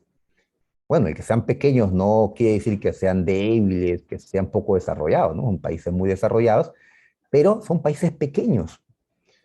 ¿Ya? Entonces, una tendencia que va a tener pues Europa, ¿no? En la historia es a su fragmentación. Y esto se inicia con justamente esta partición del Imperio Romano de Occidente. ¿Ya? Muy bien. Vemos entonces en el mapa el surgimiento de varios reinos bárbaros. A ver, identifiquémoslo. A ver, en territorio británico, en lo que ahora decimos Inglaterra, pues se van a formar 7 reinos anglosajones. En el siglo X se van a unificar en uno solo. Le llamaremos el Reino de Inglaterra. Justamente, el término inglés o Inglaterra proviene del término anglosajón. Los francos.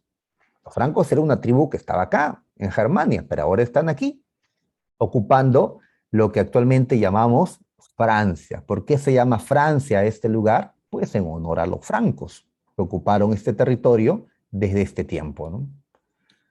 Muy bien, también aquí vemos a los burgundios, a los alemanes. Estas flechitas nos indican que los francos con el tiempo, pues, dominaron a los alemanes, dominaron a los burgundios, le quitaron este territorio a los visigodos y así agrandaron su reino, por lo que hoy llamamos Francia.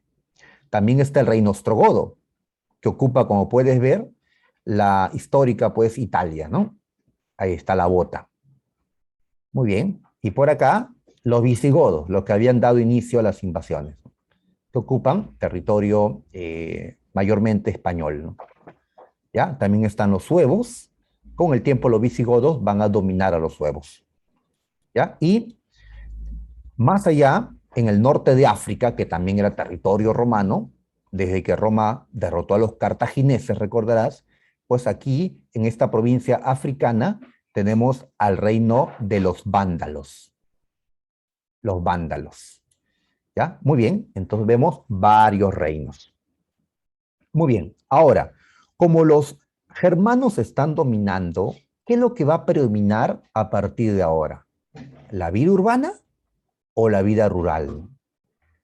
¿Ya? El comercio, el dinero, no, la agricultura, el pastoreo, el trueque, es lo que va a predominar. ¿Ya? Por eso, en estos años que se inician de la Edad Media, pareciera un retroceso. Porque si en la Edad Antigua había ciudades, dinero, comercio, y ahora que estamos entrando a la Edad Media, pues las ciudades tienden a desaparecer y la moneda tiende a desaparecer y los negocios, pues pareciera que fuera un retroceso al desarrollo económico. Muy bien, ruralización de la economía y de la sociedad, decadencia del comercio y las ciudades. Todo esto se va a transformar en el régimen feudal que veremos la próxima. Muy bien, el catolicismo se difunde. A ver, los cristianos poco a poco habían convertido a los romanos a su religión. Pues ahora que Roma ha caído, pues los cristianos o católicos van a buscar que los nuevos pueblos que están dominando, los germanos, ¿sí? ahora se conviertan también al catolicismo. Y poco a poco lo van a hacer, poco a poco. ¿Ya? Así que el catolicismo se va a difundir. No cae la Iglesia Católica con la caída de Roma, sobrevive a la caída de Roma. Y los papas dirán, pues es una señal, ¿no? De que pues es la Iglesia de Dios, dirán, ¿no? Que sobrevivió a los ataques. Muy bien.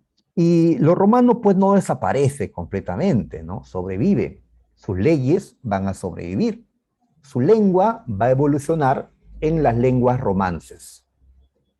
Castellano, por ejemplo, ¿no? Muy bien, dejamos entonces este tema, pasamos al que sigue, el Imperio Bizantino.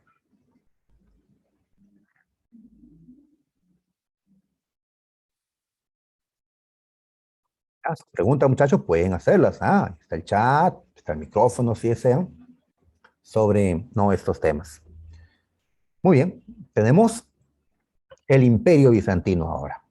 ¿Ya? ¿Qué es esto del Imperio Bizantino? Pues no es otra cosa que el Imperio Romano que había sobrevivido a las invasiones bárbaras. El Imperio Romano de Oriente. ¿Qué, profe, no cayó ante Atila y los hunos? No, ellos habían pagado buen dinero para que Atila no destruya Constantinopla, no destruya el Imperio Romano de Oriente.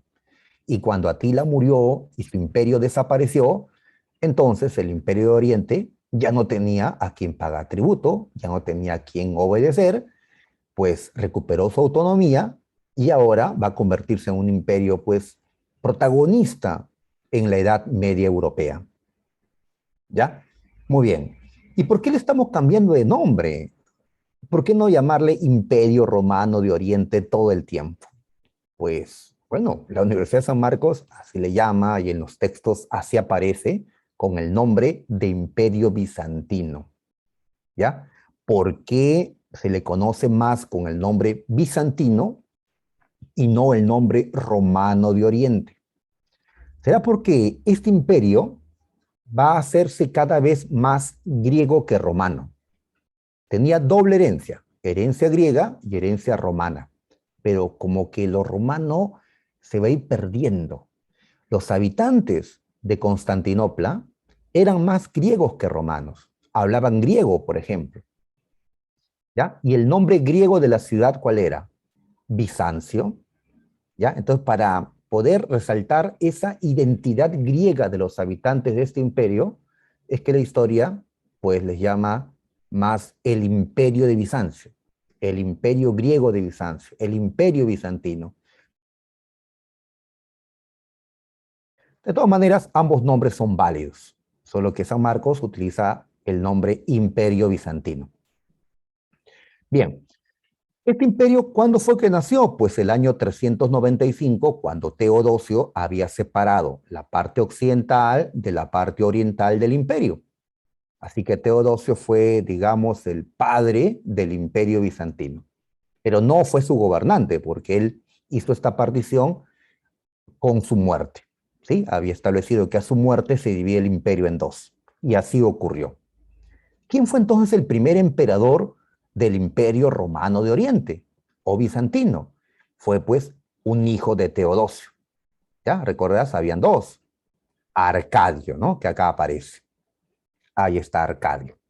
Los emperadores como Arcadio y los siguientes lo que van a hacer es frente a los bárbaros que habían llegado. Claro, este nacimiento del Imperio Bizantino se da en pleno proceso de invasión bárbara. Así que la primera tarea era sobrevivir y lo consiguieron. Sobrevivieron. ¿Ya? Muy bien. A ver, algunos datos que ya debemos de saber. Constantinopla era la capital de este imperio. Sabemos que fue fundada por el emperador Constantino, por algo el nombre. El otro nombre, Bizancio, es por el primer fundador de esta ciudad, un tal Bizas, un griego, un colonizador. Muy bien, esta ciudad, Constantinopla, queda en la península balcánica, ahora vemos en el mapa. Actualmente esta ciudad se llama Estambul y pertenece a la República de Turquía. que cómo los turcos se apoderaron de este lugar, pues lo veremos después, cuando los turcos tomen Constantinopla en 1453. Muy bien, así es. Este imperio bizantino, pues tenía territorios en Europa, los Balcanes, territorios en Asia, cercano Oriente, y territorios también en África, Egipto. Así que era un imperio que abarcó tierras de 3 continentes. Y será por eso que su cultura era muy variada, porque tenía elementos europeos, asiáticos y africanos. La cultura bizantina es muy variada y, digamos, pues es muy rica porque recibe, pues, muchas influencias, como la cultura peruana, ¿no? Que ha recibido tantas influencias en su historia de gente de tantos lugares, y por eso, pues, nuestra cultura, nuestra gastronomía es muy variada, ¿no? La economía. Al estar ubicado el imperio en medio de los 3 continentes, pues ellos van a aprovechar esta ubicación para dominar el comercio, comprando en un continente o produciendo en uno y vendiendo en el otro. ¿Ya? Claro, el que se ubica en la zona central va a poder aprovechar pues esa ubicación para dominar los negocios. Así que los bizantinos, los habitantes de Constantinopla, eran grandes comerciantes. Pero, profe, usted nos acaba de decir hace un momento que el comercio decae. Decae, ¿pero dónde? En Europa Occidental. ¿Dónde es que los bárbaros germanos se apoderaron del territorio? En Europa Occidental. ¿Ya? Por eso la historia en Europa Occidental y en Europa Oriental va a ser distinta. ¿Ya? En Europa Occidental domina ahora lo bárbaro. En cambio, en Europa Oriental, donde está el Imperio Bizantino, se mantiene vivo todavía lo romano y lo griego. En cambio, en Europa Occidental, lo griego y romano no ha muerto completamente, pero ha decaído considerablemente. Ha decaído. ¿Ya? Hasta que años más tarde reaparezca con fuerza lo griego y lo romano en Europa Occidental. A eso le llamaremos el renacimiento cultural, pero todavía falta para eso. Muy bien, sigamos a ver. Ahora, en el siglo VI, en el siglo V cayó Roma, en el siglo VI, el Imperio Bizantino ya está recuperado. Tiene las fuerzas que había perdido y ahora es capaz de expandirse. De la mano de este personaje, Justiniano, el emperador más importante que tuvo este imperio bizantino. Justiniano. Con él, el imperio bizantino vive su edad de oro, su máxima expansión. ¿Ya? Es considerado la primera potencia cuando está Justiniano en el poder. Muy bien. Los bizantinos utilizan un término griego. Recuerda que poco a poco va a pesar más lo griego que lo romano aquí. El término que utilizan es basileus para llamar a su emperador. ¿Ya? Basileus es rey en griego. ¿Ya? Entonces no utilizan príncipe, dominus, imperator, ¿no? César, sino basileus. ¿Ya? Muy bien, decimos que el imperio bizantino va a buscar restaurar la unidad que había tenido años atrás. A ver, ¿a qué me refiero con esto? A ver, recuerden los mapas anteriores. 200 años atrás, 200, sí, 200 más o menos, todo esto era un solo imperio, el imperio romano. Antes que Teodosio lo corta en dos. Entonces, lo que Justiniano va a buscar es volver a ese tiempo, en que Occidente y Oriente eran uno solo, ¿ya? Y gobernado por un emperador, ¿ya? Muy bien, pero en Occidente, ¿quiénes están? Justiniano, entonces, lo que va a buscar es derrotar a los bárbaros, recuperar los territorios que habían sido del imperio de Occidente. Muy bien, entonces lo van a intentar hacer. Y el mapita nos dice a ver su esfuerzo. Salen de Constantinopla y van a tomar el control de Italia, como puedes ver. El reino ostrogodo, que acá se encontraba, pues cae. Cae el reino ostrogodo de Italia y ahora Italia le pertenece al Imperio Bizantino. ¿Ya? Y a pesar que Roma, la ciudad de Roma, ¿no? La histórica Roma, ha, ha vuelto a ser parte de un imperio romano, Roma no va a ser capital. ¿Ve? La capital seguirá siendo Constantinopla. También se derrota a los vándalos que estaban en el norte de África. ¿Ya? Así que el norte de África, como verás, casi todo el norte de África ahora está en manos del Imperio Bizantino. Y esto le permite dominar el mar Mediterráneo. Muy bien, y también logra quitarle algún territorio a los visigodos. Hasta aquí llega la expansión bizantina con Justiniano. A los francos, a los anglosajones, pero pues se hizo un trabajo parcial. Este es el mapa de la máxima expansión del Imperio Bizantino. Como verás, es más pequeño que el Imperio Romano en su esplendor, pero pues algo es algo, ¿no? Ahí está, ¿no? Ahora, San Marcos nos ha preguntado por Justiniano, pero nos ha preguntado por otros puntos. ¿Qué cosa, por ejemplo? Nos ha preguntado por el derecho, las leyes. Justiniano va a recopilar el derecho romano, el derecho mejor elaborado de la antigüedad. Y ese derecho, esas leyes que recuperan de los romanos, va a ser eh, organizado en un código de derecho civil. Como ellos utilizaban en este tiempo todavía como lengua al latín, en latín, ¿cómo le llaman a este código? Corpus Juris Civilis. Corpus Juris Civilis. ¿Ya? Muy bien, entonces es un código que recopila el derecho romano.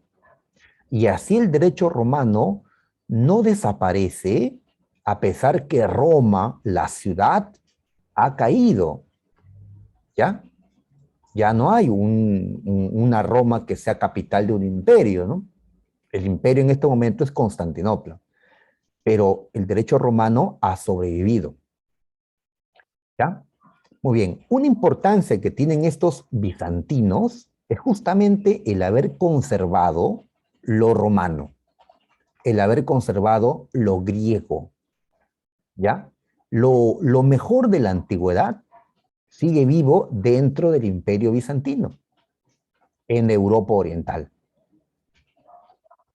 Muy bien, destaquemos también una obra arquitectónica de Justiniano, la Catedral o Basílica de Santa Sofía, una obra pues monumental de Justiniano. ¿Ya?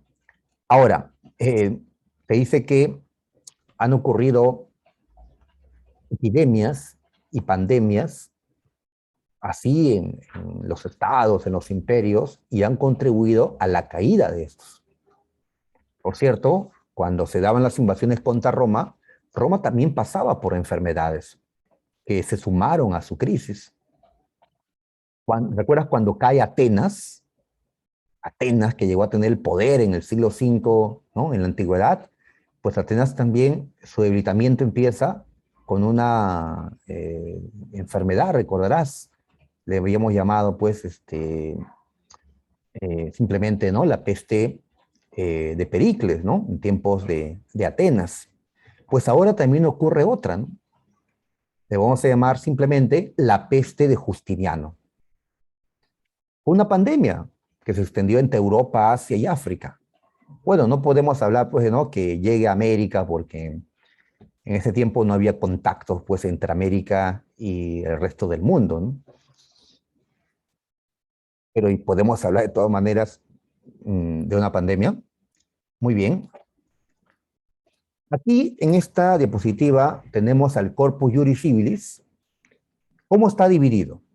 En un códex que recopila las leyes romanas, el digesto que recopila la opinión de los expertos en derecho romano sobre las leyes.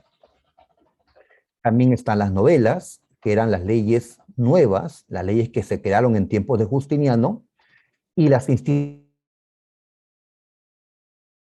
para facilitar el estudio del derecho a aquellos jóvenes, pues, que iniciaban su carrera, pues, ¿no? Su aprendizaje de las leyes. Muy bien, tenemos aquí una pintura de Justiniano y su séquito. Esta pintura vino en una pregunta de admisión de San Marcos. Esta pintura de acá, ¿no? ¿Ya? ¿Por qué Justiniano aparece acompañado de jefes políticos, militares, sacerdotes? Pues justamente para representar que él tenía el poder, ¿ya? Y que todos los demás lo respaldan, ¿no? Por eso, muchas veces cuando sale a hablar el presidente o alguna persona, sale acompañado también, para dar la impresión de que está siendo respaldado por ellos. Ok, tenemos aquí la Basílica de Santa Sofía, que ya mencioné, y bueno, esta imagen que representa la peste de Justiniano. Muy bien, tras esto, el imperio, el imperio bizantino se va a debilitar. Y en los siglos siguientes, 7, 8, etcétera, el imperio bizantino poco a poco va a ir perdiendo fuerza. Pero este imperio va a sobrevivir muchos años, hasta el siglo XV. Muy bien. En este punto que dice identidad griega, estoy colocando que en el siglo VII, el emperador Heraclio, de esos años, hizo un cambio en la lengua oficial. La lengua oficial hasta ese momento era el latín, herencia romana, por supuesto. Pero como la población era gente que hablaba griego, mayormente, ya que no estamos en Italia, sino en la península balcánica, donde lo griego se difundió, en este tiempo, con Heraclio, con este emperador, pues se hace un cambio. El griego se convierte en la lengua oficial del Imperio Bizantino.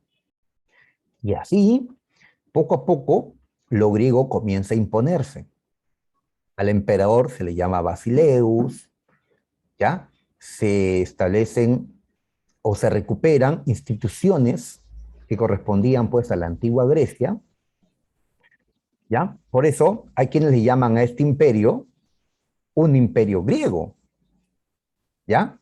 Para decir pues que lo griego pesaba más que lo romano. Muy bien, entonces se buscó recuperar la identidad griega, ¿ya? Claro, sin abandonar lo romano, sino colocarlo, digamos, como algo secundario frente a lo griego. Bien, ahí está, ¿no? En este tiempo el Imperio Bizantino está enfrentando a nuevos enemigos asiáticos, ¿sí? Asiáticos.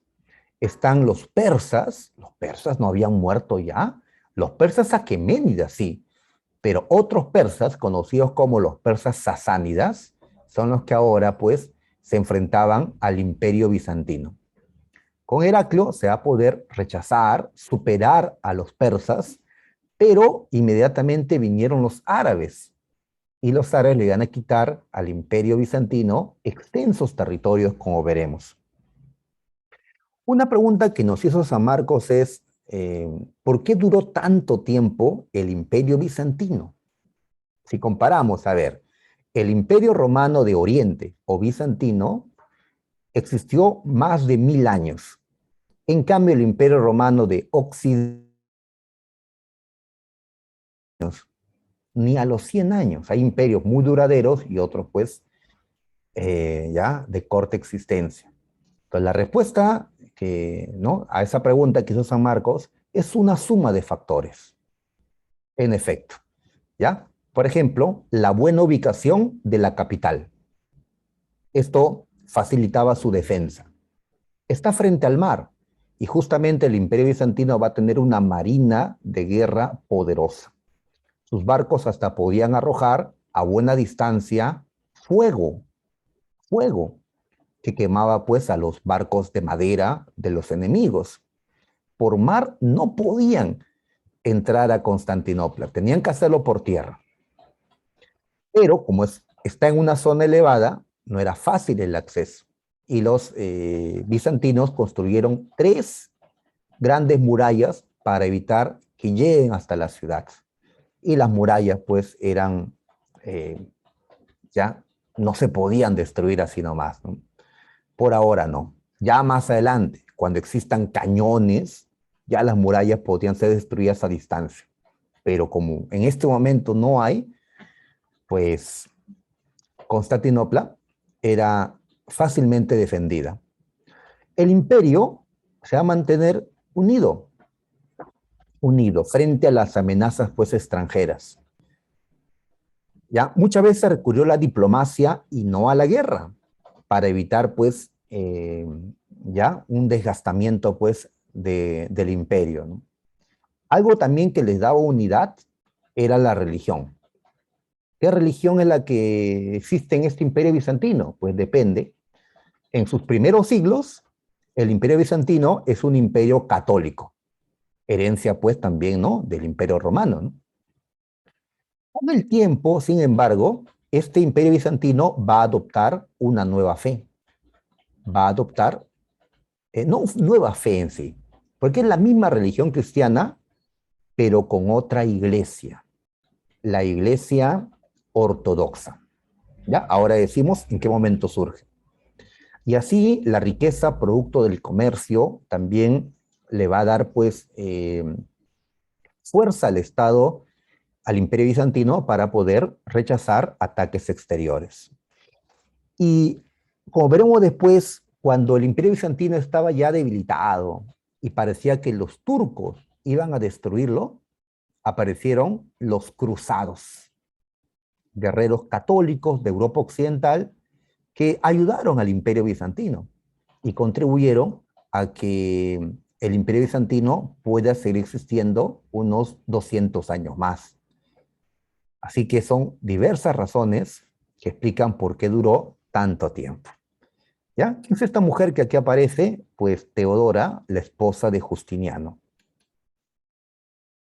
Aquí tenemos algo que preguntó la Universidad de San Marcos también. ¿Ya?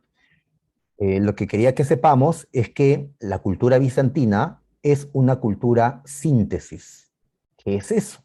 Pues una cultura que recibe diversas influencias, que toma lo mejor de diferentes pueblos. Así es. Hay influencia pues de los pueblos de África, Asia y Europa. Ahora, la mayor influencia correspondía, como ya hemos estado repitiendo, de los griegos y de los romanos. ¿Ya? Pero en sí, pues es una cultura síntesis. Esta palabra la usarás bastante en Historia del Perú. ¿Ya? Que Chavín fue una cultura síntesis, que Huari, que los incas, pues acá también lo utilizamos. Muy bien, en el aspecto cultural, los bizantinos conservaron lo antiguo, conservaron lo clásico, evitaron que muera lo griego, lo romano, ya que ellos mantienen la lengua griega, mantienen el derecho romano, por ejemplo, ¿no? Así es. Eh, a ver, ¿qué más señalamos? Los mosaicos, que es un arte en la que sobresalieron, juntaban trozos de vidrio, ¿no?, colorido para crear imágenes como el retrato de Teodora que vimos hace un momento o el de Justiniano que también vimos. Religión, justamente. Uy, la hora, ¿ya? A ver, ¿qué pasa? Que como el imperio bizantino era un imperio católico, se recaudaba diezmos y los diezmos eran enviados desde Constantinopla hasta la ciudad de Roma, sede de la Iglesia Católica. Los diezmos no se quedaban en el imperio, pero los emperadores querían que los diezmos se queden allí y los emperadores poder aprovecharlos. Esto va a llevar a que con el tiempo Constantinopla quiera su propia iglesia cristiana, rompiendo con la Iglesia Católica. Muy bien. Una primera evidencia de esto fue en el año 730, la querella iconoclasta. En Constantinopla se va a buscar destruir los íconos, las imágenes religiosas. Y esto va a generar la protesta de la Iglesia Católica que está en Roma. A este pleito, entre aquellos que querían destruir las imágenes porque dejaron de creer en imágenes y otros que querían mantenerlas, los católicos, pues se le conoce como la querella iconoclasta. Esto es un anticipo de la ruptura que van a tener. En el año 1054 se separan. Constantinopla o el Imperio Bizantino tendrá su propia iglesia, ¿ya? La iglesia ortodoxa, ¿ya? Que es cristiana también, pero va a tener ciertos elementos diferentes a la iglesia católica, ¿ya? ¿Cómo se le conoce esta separación? San Marcos nos preguntó por esta ruptura. Se le llama el cisma de Oriente, y acá lo representamos con este mapa, ¿ya? Como los cristianos se separan en dos grupos, los católicos, en toda esta zona de color amarilla, y los ortodoxos, en esta zona de color morada, ¿ya? Y muchachos, viendo ya la mediodía, nos vamos a quedar aquí. Vamos a quedarnos aquí. Nos faltó los árabes, ya lo vamos a ver pues la siguiente semana, ¿ya?